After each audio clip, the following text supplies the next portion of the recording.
आप त्रिभुज के बारे में पढ़ेंगे, ट्रीएंगल्स, त्रिभुज के बारे में बिल्कुल बारीकी से शुरुआत से पढ़ेंगे। वीडियो को पूरा देखना, स्किप मत करना। यदि आपको वीडियो अच्छा लगे तब लाइक करना, सब्सक्राइब करना नहीं मत करना, लेकिन वीडियो को 1-2 बार जरूर देखना। त्रिभुज 3 सरल रेखाओं से घिरी हुई आकृति को त्रिभुज कहते हैं और संपूर्ण ज्ञान पुस्तकों में उपलब्ध है, आप जानते हैं। तो त्रिभुज की परिभाषा जो किताब में आपको दिया गया है, देख रहे हैं, किसी समतल में 3 प्रतिच्छेदी रेखाओं से बनाई गई एक बंद समतली आकृति त्रिभुज कहलाती है। और हमारे द्वारा जो मैं बता रहा हूं, 3 सरल रेखाओं से घिरी हुई आकृति को त्रिभुज कहते हैं। जैसे 3 सरल रेखाओं से घिरी हुई आकृति को त्रिभुज कहते हैं, यह ध्यान देना। यहाँ त्रि से आशय है 3। एक त्रिभुज में 3 भुजाएं, 3 कोण तथा 3 शीर्ष होते हैं तथा इसे चिन्ह, ए त्रिभुज का चिन्ह है, देख रहे हैं बना हुआ है, त्रिभुज का चिन्ह बना हुआ है, आकृति से त्रिभुज ABC लिखते हैं। अब ध्यान देना है, त्रिभुज में 3 चीजें क्या होती हैं। त्रिभुज ABC को, यार दिख रहे हैं ना, प्रतीक के रूप में त्रिभुज, ये त्रिभुज का चिन्ह है, छोटा सा बना हुआ है, देख रहे हैं, ये त्रिभुज का चिन्ह है, ये समकोण त्रिभुज का चिन्ह है, ये त्रिभुज का चिन्ह है, ये त्रिभुज का चिन्ह है। तो त्रिभुज ABC में प्रदर्शित किया जा सकता है, जहां AB, BC, CA 3 भुजाएं हैं। त्रिभुज में कितनी भुजाएं होती हैं? 3, मतलब 3 सरल रेखाओं से घिरी हुई आकृति को त्रिभुज कहते हैं। तो इसमें कितनी आकृति होती है, कितनी भुजा होती है? 3। और कितने कोण होते हैं? 3 कोण होता है, कोण A, कोण B, कोण C, देख रहे हैं ना। और 3 शीर्ष भी होते हैं, A, B, C, ये शीर्ष हैं। अब प्रश्न उठता है दूसरा कि त्रिभुज के प्रकार, त्रिभुज कितने प्रकार के होते हैं। तो त्रिभुज का वर्गीकरण हम 2 प्रकार से कर सकते हैं, एक तो भुजाओं के आधार पर, दूसरा कोणों के आधार पर। तो भुजाओं के आधार पर करेंगे, देख रहे हैं त्रिभुजों का वर्गीकरण। भुजाओं के आधार पर करेंगे तो त्रिभुज 3 प्रकार होते हैं। नंबर 1 विषमबाहु त्रिभुज। अब विषमबाहु त्रिभुज किसे कहते हैं, देख रहे दिखाई दे रहा है, पूरी किताब में आपको अंकित है। विषमबाहु त्रिभुज, कोई भुजा बराबर समान नहीं होती है, मतलब वह त्रिभुज जिसकी कोई भुजा बराबर ना हो। तो जैसे विषमबाहु त्रिभुज का चित्र हम दे रहे हैं, ये विषमबाहु त्रिभुज का चित्र है, देख रहे हैं। अगर ए भुजा और ए भुजा, ए भुजा तीनों अलग है, यहाँ मान लीजिए 3 है, तो 4 है, तो 5 है, ये विषमबाहु है, कोई भुजा बराबर नहीं है, विषमबाहु त्रिभुज, देख रहे हैं ना पहला। तो विषमबाहु त्रिभुज का परिभाषा है। दूसरा है समबाहु। समबाहु त्रिभुज किसे कहते हैं, आप जानते हैं, जिसकी तीनों भुजाएं बराबर हो। क्या बराबर हो? तीनों भुजा। तो दूसरा है, अब देखिए समबाहु त्रिभुज का परिभाषा, तीनों बराबर है, मान लीजिए 5, 5, 5, ABC, ABC ये समबाहु त्रिभुज होगा, तीनों भुजा बराबर है ना, तो इसको क्या कहेंगे? समबाहु, समबाहु त्रिभुज। सभी पूरा भी आपको बताया जाएगा। तीसरा है क्या है? समबाहु त्रिभुज बाद है समद्विबाहु त्रिभुज। क्या है? समद्विबाहु त्रिभुज। समद्विबाहु त्रिभुज का मतलब है जिसकी 2 भुजाएं बराबर हो। अब यहाँ देख लीजिए त्रिभुज है ए PQR, मान लीजिए है 5, 5, 7। अब 2 भुजा बराबर है, ये दोनों भुजा बराबर है, तो इसको क्या कहेंगे? समद्विबाहु त्रिभुज, समद्विबाहु त्रिभुज कहेंगे। अब ये तो हो गया भुजाओं के आधार पर। दूसरा होता है कोणों के आधार पर। देख रहे हैं ना, भुजाओं के आधार पर त्रिभुज 3 प्रकार के होते हैं और कोणों के आधार पर भी त्रिभुज 3 प्रकार के होते हैं। पहला है जैसे न्यून कोण त्रिभुज। अब न्यून कोण त्रिभुज का मतलब है जिस तीनों कोण 90 अंश से कम हो। क्या होते हैं? तीनों त्रिभुज 3। अब जैसे पहला कोण जो आप देख रहे हैं न्यून कोण त्रिभुज में, ये न्यून कोण त्रिभुज है। चौथा यहाँ पर देखिए जैसे 50 अंश, 40 अंश, 60 अंश, तीनों कोण न्यून है ना, ABC, इसको क्या कहेंगे? न्यून कोण त्रिभुज। दूसरा है, दूसरा कोण लेंगे अधिक कोण त्रिभुज। अधिक कोण त्रिभुज, एक कोण 90 अंश से अधिक तथा 180 अंश से कम होता है। त्रिभुज में एक कोण 90 अंश का हो, दूसरा 180 अंश से कम हो, तो क्या कहेंगे इसको? अधिक कोण त्रिभुज। अब अधिक कोण त्रिभुज का चित्र देख लीजिए, ये है अधिक कोण का त्रिभुज, देख रहे हैं। ये है, मान लीजिए 90 से ज़्यादा होना चाहिए, 110 कर दिया मैंने, यहाँ 30 कर दिया और यहाँ कर दिया 40 अंश, देख रहे हैं ना। लेकिन आपको एक चीज ध्यान देना होगा कि त्रिभुज के तीनों अंतः कोणों का योगफल 180 अंश है, तो 180 अंश इसको होना चाहिए। हम अभी रफ आइडिया में आपको दे रहे हैं, तीनों कोण, एक कोण 110 अंश है, बाकी दोनों 90 से कम है, देख रहे हैं ना। तो ए हो गया 110, 30 जोड़ेंगे तो 140 और 40 जोड़ देंगे तो 180 अंश हो जाएगा। लेकिन यहाँ पर देखिए तो 6 4 10, देख रहे हैं ना। तो ये 60 अंश है और ये 70 अंश कर दीजिए इसको। 70 अंश 6 13 50, ये हो जाएगा 180 अंश न्यून कोण। तीनों कोण का योगफल 180 अंश होना चाहिए। और अधिक कोण में किसी त्रिभुज का एक कोण 90 अंश से अधिक हो और 180 अंश से कम हो। देख रहे हैं ना, तो ये अधिक कोण है। कौन है? अधिक कोण त्रिभुज, अधिक कोण त्रिभुज। तीसरा है, देख रहे हैं ना, समकोण त्रिभुज। समकोण त्रिभुज की परिभाषा होता है कोई एक कोण 90 अंश का होता है, कोई एक कोण 90 अंश का होता है। तो इसका चित्र देख लीजिए, समकोण एक कोण 90 अंश का होता है, देख रहे हैं ना। ये 90 अंश हो गया, मान लीजिए यहाँ पी क्यू आर। अब यहाँ पर दोनों कोण का योगफल 90 अंश होना चाहिए। तो यहाँ मान लीजिए 60 है तो 30 हो जाएगा। ये 90 अंश का, ये समकोण त्रिभुज है। कौन त्रिभुज है? समकोण त्रिभुज। अब सबका परिभाषा हो गया, आप समझ गए। अब सबका सूत्र आप समझेंगे। त्रिभुज में जहां जिस त्रिभुज का परिमाप पूछा जाए, क्या पूछा जाए? परिमाप।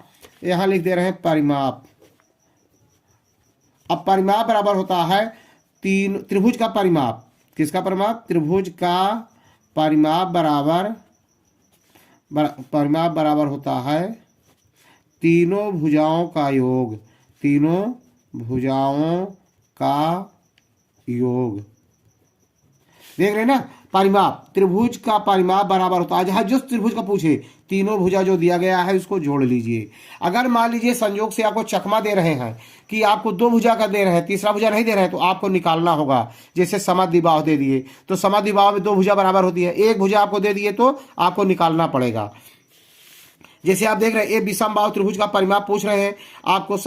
विषमबाहु त्रिभुज है, तीनों भुजा जोड़ दीजिए। समबाहु का पूछ रहे हैं, तीनों भुजा जोड़ दीजिए। लेकिन मान लीजिए समबाहु की एक भुजा दे रहे हैं, एक भुजा का माप दे दिए 5 सेंटीमीटर और नहीं दे, तो आपको जानना चाहिए कि अगर समबाहु त्रिभुज है, एक भुजा 5 है तो तीनों भुजाएं 5 होंगी। तो 3 बार 5 जोड़ दीजिए।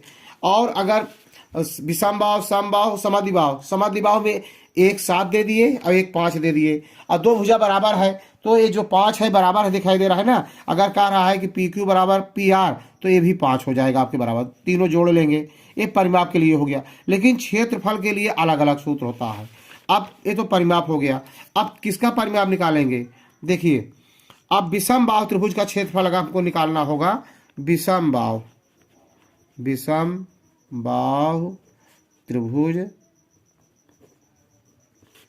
का क्षेत्रफल बराबर, ये बहुत इंपॉर्टेंट है सूत्र आपको, a + b + c / 2। देख रहे हैं ना, तीनों भुजाओं को जोड़ करके आधा कर लेंगे, इसको कहते हैं अर्ध परिमाप। यहाँ यस से नोट किया जाता है, इसको कहते हैं सेमी पेरीमीटर। अर्ध परिमाप को यस से नोट किया जाता है। तीनों भुजा जोड़ लेंगे। अब जब यस पता हो जाएगा तो सूत्र में रखेंगे क्षेत्रफल बराबर ए आर बराबर, क्षेत्रफल बराबर होता है वर्गमूल के अंदर लिखेंगे यस और पहले ब्रैकेट में लिखेंगे यस माइनस ए, मतलब अर्ध परिमाप से पहली भुजा घटाएंगे ए, फिर यस माइनस बी दूसरी भुजा घटाएंगे, फिर तीसरी भुजा घटाएंगे यस माइनस सी। देख रहे हैं ना, तीनों भुजाओं का घटा करके सबका गुणा कर लेंगे और उसके बाद वर्गमूल निकाल लेंगे, तो ये आ जाएगा आपका विषमबाहु त्रिभुज का। इसको कहते हैं हीरो सूत्र। क्या कहते हैं? हीरो सूत्र। इसी का नाम है हीरो सूत्र। हीरो सूत्र धरने पर किसी भी त्रिभुज का क्षेत्रफल निकालना हो सबका आ जाता है। ये मोस्ट इंपॉर्टेंट सूत्र है, आपके लिए जान लीजिए, मोस्ट इंपॉर्टेंट। दूसरा बनता है समबाहु त्रिभुज। अब समबाहु त्रिभुज का सूत्र क्या होता है भाई? समबाहु त्रिभुज का सूत्र होता है, समबाहु त्रिभुज का क्षेत्रफल बराबर होता है भुजा स्क्वायर √3/4, भुजा स्क्वायर √3/4। और सूत्र और क्षेत्रफल सदैव वर्ग इकाई में होता है। किसमें होता है? वर्ग इकाई। मीटर दिया रहेगा तो आप लगा देंगे वर्ग मीटर, सेंटीमीटर में रहेगा तो वर्ग सेंटीमीटर, जो भी रहेगा वर्ग लगा के लिख दिया जाएगा। इसी तरह से विषमबाहु में भी लिखा जाएगा वर्ग इकाई क्षेत्रफल। पहला विषमबाहु को आप समझ गए, दूसरा समबाहु त्रिभुज का क्षेत्रफल समझ गए, तीसरा है समद्विबाहु त्रिभुज का, समद्विबाहु त्रिभुज का क्षेत्रफल बराबर। अब इसमें पहले चित्र समझ लीजिए समद्विबाहु का। ए है समद्विबाहु त्रिभुज का क्षेत्र सूत्र, ए बी सी, या जो भी हो नाम रख दीजिए। इसमें समद्विबाहु है, दो भुजा बराबर है, मान लीजिए ए दो भुजा बराबर है, तो यहाँ हम रख दिए समद्विबाहु त्रिभुज में ए जो बराबर है उनको ए से नोट कर दिए, और जो विषम है उसको, जो बराबर नहीं उसको हम बी से नोट कर देंगे, असमान को बी से नोट कर देंगे। अब क्षेत्रफल बराबर क्या होता है, क्षेत्र समझ गए, क्षेत्रफल बराबर होता है b/4। क्या होता है, b/4, √4a² minus b²। Under root के अंदर होता है 4a² माइनस b²।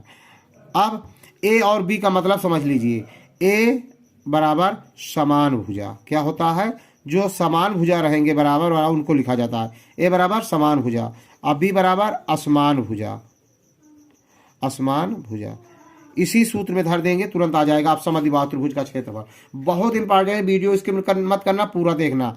अब तीसरा बचता है समकोण त्रिभुज का क्षेत्रफल। क्या बचता है, समकोण त्रिभुज का क्षेत्रफल।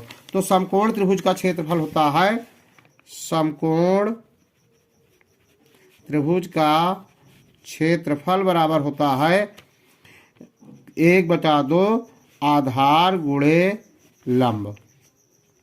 ये बहुत ही इंपॉर्टेंट सूत्र है, 1/2 आधार गुणे लंब। समकोण त्रिभुज का क्षेत्रफल, इस सूत्र एक चित्र है उसका देख लीजिए, PQR त्रिभुज में यहाँ समकोण 90 अंश का चित्र है, तो क्या लिखेंगे 1/2 आधार गुणे लंब। इसका जान गए आप, 7-8 में पढ़े होंगे पाइथागोरस प्रमेय, त्रिक कैसे निकालना।